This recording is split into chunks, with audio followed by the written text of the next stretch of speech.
सबसे पहले दोस्तों एक प्यारा सा कमेंट करके आप ज़रूर बताइएगा कि ये प्लान या डिज़ाइन आपको कैसा लगा, क्योंकि ये डिज़ाइन या प्लान बनाने में बहुत सारी मेहनत लगी है दोस्तों। आज का जो प्लान है साइज़ की अगर हम बात करें 39/45 39/45 में प्लान को बनाया गया है। इस प्लान में आपको टोटल 4 रूम मिलते हैं। अगर टोटल रूम की बात करें तो 4 रूम मिलेगा, बरामदा मिलेगा। गाँव के लिए बेहतरीन सा प्लान है, किचन बाथरूम सीढ़ी बहुत बेहतरीन तरीके से प्लान को बनाया गया है। तो पहले आप इसका एक बार वॉक अराउंड वीडियो देख लें।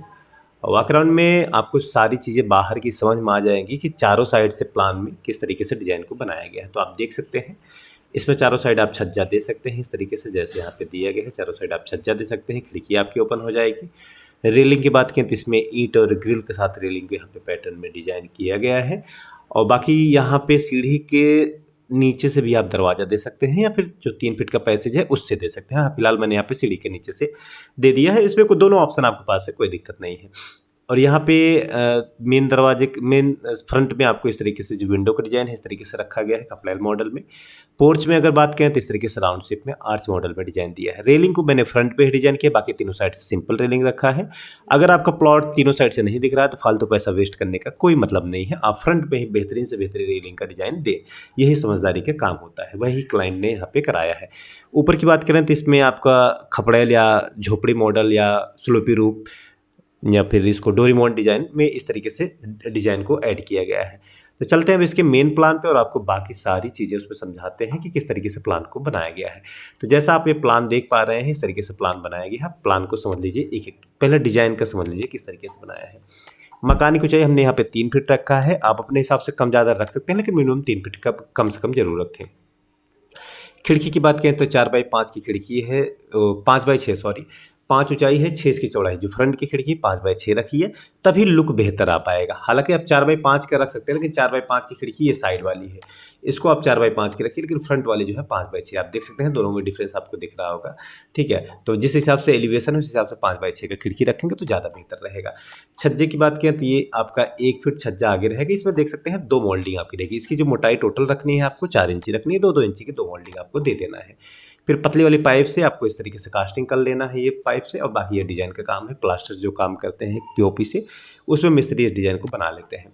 इसके बाद ऊपर की छज्जे की बात करें, भी छज्जा इस तरीके से 4 इंची प्लेट, इसकी जो छज्जा निकलेगा 4 इंची प्लेट करके 2-2 इंची की मोल्डिंग करके डिज़ाइन देना है। और ये स्लोपी रूप या खपड़ैल मॉडल में इसमें डिज़ाइन को ऐड करना है दोस्तों, ठीक है। तो ये हो गया खिड़की की बात।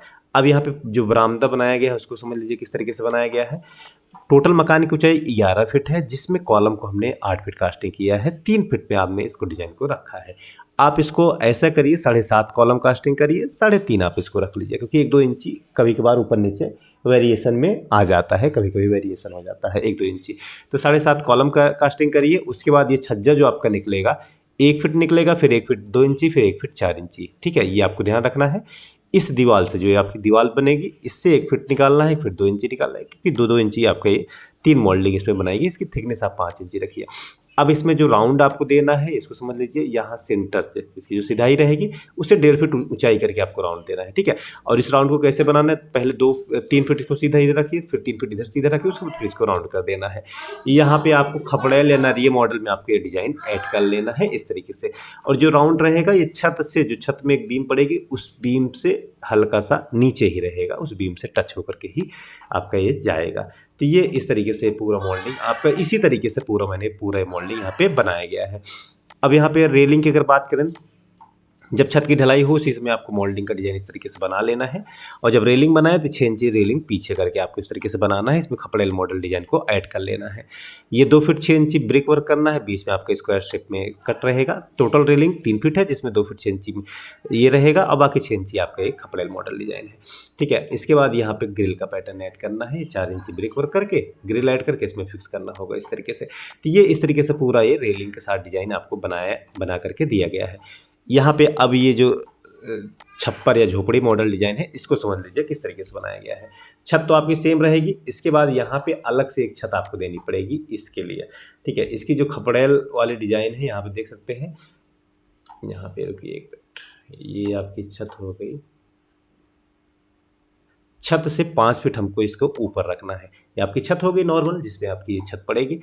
5 फीट सेंटर रखना है। उसके बाद इसको जो ढलान है, तो जो पोर्च है, पोर्च से 2 फीट इधर 2 फीट इधर बढ़ा करके तब ढलान को एंगल में ले आना है, तभी ये लुक आएगा आपका। बाकी वही सेम डिज़ाइन है डोरेमोन में, इस तरीके से डिज़ाइन आपका हो जाएगा छप्पर मॉडल में। बाकी ये गुमटी की बात करें तो इस तरीके से गुमटी रहेगी, इसमें भी आपका कपड़ा लाइट करके देना है इस तरीके से। तो ये पूरा प्लान आपको इस तरीके से मिलेगा। चलिए इसकी स्लैब हटाते हैं और अंदर का सारा डिटेल आपको हम बताते हैं किस तरीके से प्लान को ऐड किया गया है। यहाँ पे पोर्च की अगर हम यहाँ पे बात करें तो 10 बाई 12 चौड़ाई है, 10 फीट लंबाई है। आगे बात करें तो आपका बरामदा area 23 feet 9 inch into 12 feet 10 inch, 12 feet 10 inch लंबाई, 23 फीट 9 इंच इसकी चौड़ाई है। ये आपका गेस्ट रूम रहेगा। इस गेस्ट रूम की साइज़ की बात करें 12 बाई 14, 12 इसकी लंबाई, 14 फीट चौड़ाई है। आगे बात करें यहाँ मेन गेट से एंट्री करेंगे तो पूरा लंबा सा हॉल एरिया आपको यहाँ पे मिलता है इस तरीके से 13 feet 1 inch into 16 feet 8 inch का। यहाँ पे देखेंगे आपको तो ये आपका टॉयलेट एरिया 4 बाई 5 का, bathroom area 4 feet into 8 feet 7 inch का आपका, ये दोनों अलग अलग यहाँ पे बनाए गए हैं। आगे बढ़ते हैं तो यहाँ पे आपको 2 रूम मिलते हैं। ये पहला रूम जो आपका दिया गया है इस तरीके से, इस बेडरूम की बात करें 12 बाई 15 का बेडरूम है। आगे इस साइड की अगर बेडरूम की बात करें 12 बाई 15.5 का आपका रहेगा। यहाँ पे बीच में आपका एक किचन दिया गया है 10.5 बाई 8 फीट 7 इंची का। ये वाला रूम 12 बाई 14 का आपका रहेगा। सीढ़ी आप समझ लीजिए, ऊंचाई सीढ़ी की 6 इंची है, चौड़ाई 3 फीट 3 इंची, 10 इंची, और ये इस तरीके से सीढ़ी आपका बनेगा। और ये टॉयलेट बाथरूम में जाने के लिए सेपरेट एंट्री यहाँ पे दी गई है। आप चाहें जो दरवाज़ा हमने यहाँ पे सीढ़ी के नीचे से दिया है, हालांकि परफेक्ट है। अगर बहुत लोग ये रहता है कि सीढ़ी के नीचे से वो दरवाज़ा नहीं देना चाहते, इसको किसी और तरीके से यूज़ करना चाहते हैं, तो उसके लिए दरवाज़ा आपको यहाँ पे भी आप दे सकते हैं। फिलहाल क्लाइंट को सीढ़ी के नीचे से चाहिए तो सीढ़ी के नीचे से दे सकते हैं, या आप यहाँ भी देना चाहें तो आप दे सकते हैं। ठीक है, वैसे सीढ़ी के नीचे ही परफेक्ट है। ठीक है, क्योंकि टॉयलेट से होकर के आना वो कोई समझदारी का काम नहीं है। सीढ़ी के नीचे से आप दरवाज़ा दें वो ज़्यादा बेहतर रहेगा दोस्तों। ठीक है, तो ये इस तरीके से आपका पूरा प्लान है। वही सेम हमने जब इसको फर्स्ट फ्लोर बनाएंगे वही सेम प्लान हमने फर्स्ट फ्लोर पे बनाया। बस एक किचन को आप चाहे तो स्टोर रूम या चिल्ड्रन रूम बना सकते हैं दोस्तों। और बाकी ये दरवाजा अब यहाँ पे हट जाएगा फर्स्ट फ्लोर पे। तो ये पूरा प्लान आपको इस तरीके से डबल फ्लोर में खूबसूरत सा इस तरीके से दिखता है। तो ये प्लान डिजाइन वर्क हमारा कैसा लगा हमें जरूर बताएं, और एक प्यारा सा कमेंट जरूर करिएगा, क्योंकि ऐसे वीडियो या डिजाइन बनाने में बहुत सारी मेहनत लगती है दोस्तों। तो मिलते हैं किसी दूसरे वीडियो लेक्चर में, तब तक के लिए विदा लेता हूँ। धन्यवाद।